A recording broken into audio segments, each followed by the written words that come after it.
Әдемі жолдар, көркем жерлер. Мұның бәрі біздің қасымызда. Тек ұмтылыс керек.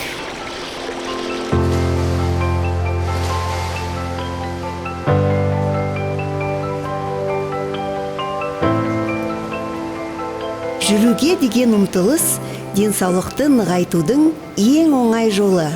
Жаяу жүру еңсеру болса да. Жүруге деген ұмтылыс бұл керемет тонус және жақсы көңіл күй. Жаяу жүру күйзелісті азайтады және бізді жер энергиясымен қамтамасыз етеді. Дәл осы энергия өзіңе деген сенімділікті және жаңа жолдардан өту армандарын тудырады.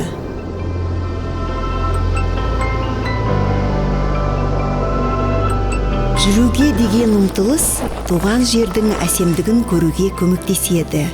Әркім жүре алатын жолдармен. Айналаңызға қараңыз, әлем тамаша.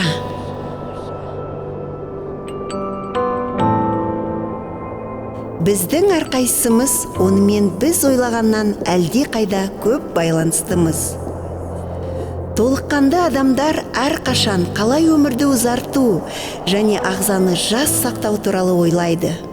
Өзіңізді сақтауға деген ұмтылыс айналаңыздағы әлемді сақтау мүмкіндігі. Бүгін біз табиғатты сақтаймыз. Ертең табиғат бізді сақтайды.